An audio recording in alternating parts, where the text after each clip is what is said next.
السلام علیکم ورحمۃ اللہ وبرکاتہ۔ فرحت ہاشمی بول رہی ہوں۔ کیا حال ہے سب کا؟ جب ہم کسی سے محبت کا اظہار کرنا چاہتے ہیں تو تحفہ دیتے ہیں۔ عام طور پر یہی سمجھا جاتا ہے کہ تحفہ کسی مادی چیز کا ہوتا ہے، لیکن بات یہ ہے کہ تحفے کی اور بھی اقسام ہوتی ہیں جو عام طور پر ہمارے ذہن میں نہیں ہوتی۔ مثلاً کسی کی تربیت کرنا، کسی کو اچھی بات بتانا، یہ بھی ایک تحفہ ہے۔ اس سلسلے میں ہم دیکھتے ہیں کہ حضرت ابن عباس مفسر قرآن، صحابی رسول صلی اللہ علیہ وسلم اور آپ کے چچا کے بیٹے کا طرز عمل کیا تھا۔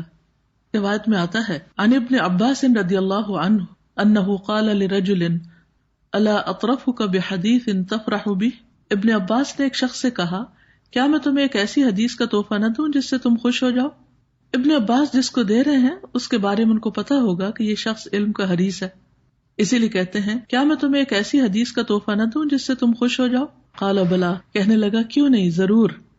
قال، ابن عباس کہتے ہیں اقرأ تبارک الذی بیدہ الملک، تبارک الذی بیدہ الملک پڑھا کرو، واحفظھا وعلمھا اہلک، اسے یاد کر لو، اسے اپنے اہل و عیال کو بھی سکھاؤ، وجمیع ولدک، اور اپنی ساری اولاد کو، وصبیان بیتک، اور اپنے گھر کے بچوں کو بھی، وجیرانک، اور اپنے ہمسایوں کو بھی، فإنها المنجیۃ، کیونکہ وہ نجات دلانے والی ہے، یعنی بچانے والی ہے، وہی المجادلۃ، اور وہ جھگڑنے والی ہے، تجادل او تخاصم، جو جھگڑا کرے گی، یوم القیامت، قیامت کے دن، عند ربہا، اپنے رب کے پاس، کس کے لیے جھگڑا کرے گی؟